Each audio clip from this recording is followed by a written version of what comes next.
Tape, তুই মোবাইলে টিপ। আমি ভাবলাম ছেলে আমার পিৎজা খেয়ে এসে মনে হয় একটু বইটা নিয়ে বসছে, না সে মোবাইলের ভিতরে ঢুকে গেছে।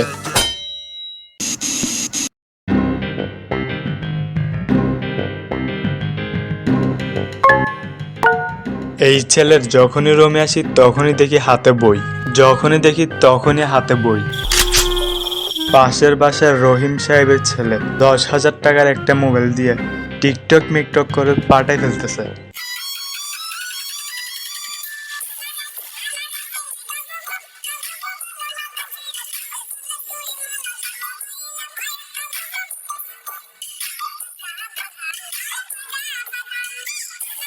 আর আমার ছেলে 30,000 টাকা দিয়ে একটা মোবাইল কিনে দিছি, আজ পর্যন্ত একটা ভিডিও বানাতে পারলো না।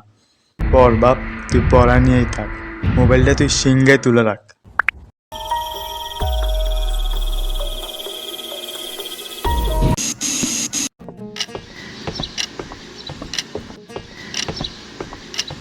Good morning. মাত্র বাজে সকাল 6টা, এখন উঠে বসে আছিস? এই তুই মোরগ না অ্যালার্মের ঘড়ি যে সকাল 6টায় উঠে সবাইকে ডেকে তুলবি? তোর বয়সে থাকতে আমি 12টার আগে ঘুম থেকেই উঠতাম না।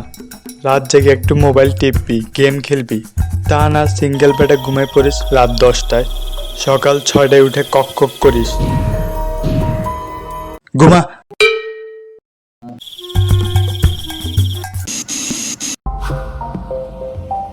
সারাদিন কি ঘাস লতা পাতা খাস? গরু ছাগল নাকি রে তুই?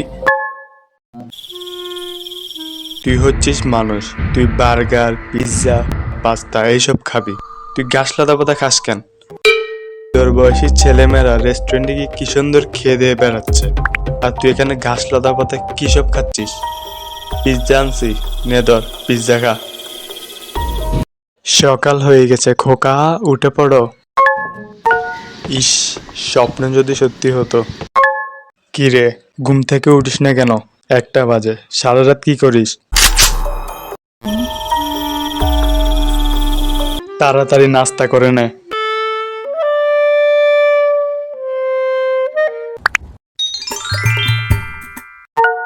তার মানে এগুলো স্বপ্ন না, সত্যিই ছিল। অনেক খাওয়া দাওয়া হয়েছে, এবার একটু লেখাপড়া করি। আজকে সারা রাত পড়ালেখা করব, অনেক পড়ালেখা বাকি। খোকা, কই রে তুই? হাই হাই, আব্বু আসছে। আব্বু এসে এখন যদি আমার হাতে বই দেখে তাহলে আবার উল্টাপাল্টা কথা শোনাবে। বইটা রেখে তাড়াতাড়ি মোবাইলটা নিয়ে বসি।